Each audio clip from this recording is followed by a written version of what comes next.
ఇక్కడ గేట్ల గురించి ఎటకారం చేశారు ఓకే, కానీ ఒరిజినల్ గేట్లదైతే వెటకారం చేయదగ్గ అంశం కాదు. కానీ ఇక్కడ నది అంటే మాత్రం వెటకారమే.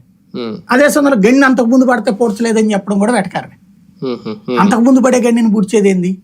సరిగ్గా చెప్పాలంటే అసలు పదం చెప్పాలనుకున్నది ఏంటి అంటే ఆ కట్ట సరిగ్గా పెట్టలేదు అన్నటువంటిది. కట్ట సరిగ్గా పెట్టేది ఏంది? కట్ట అనేది సరిగ్గా పెట్టేది ఏంది అంటే నీటి ప్రవాహం పెరిగినప్పుడు ఒకవేళ కట్ట కనుక పైన తెగిపోయి ఉంటే, ఒకవేళ ప్రవాహం అంతవరకు రాలేనప్పుడు నిజంగా గండి ఉన్న కట్ట తెగిన ఆ వాటర్ ఇటు రాదు.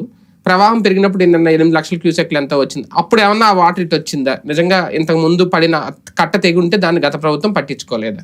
ఇది పొంగి వచ్చేది, బెజ్జం పడి వచ్చేది.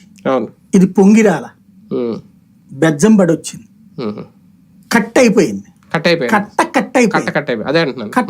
అనేది అంతకు ముందు ఎట్ట ఉంటది అంటున్నా.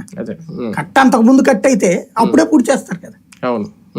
13 ఏళ్ల క్రితం వచ్చింది ఒకసారి వరద, అప్పుడు కట్ట అయ్యి ఆ కట్ట వేసేసారు.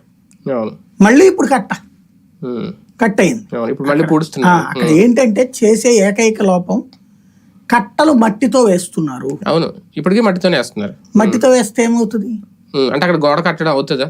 ఎందుకు వేయకూడదు? ఇప్పుడు ఇక్కడ రిటర్నింగ్ వాళ్ళు ఎలా కట్టారు, మరి ఎందుకు వేయకూడదు? అట్లాగా అనుకోవాలి ఖర్చు అంతే. కాకపోతే అసలు లాజిక్ ఉంది అక్కడ. అక్కడ గోడ కట్టేశారు అనుకోండి, వాటర్ ఎటు వెళ్ళాలి? కృష్ణా నదిలోకి వెళ్ళే దారి లేదు. అప్పుడు ఎటు వెళ్ళాలి? ఎగువ ప్రాంతాలన్నీ మునిగిపోతాయి. నీరు పల్ల మెరుగు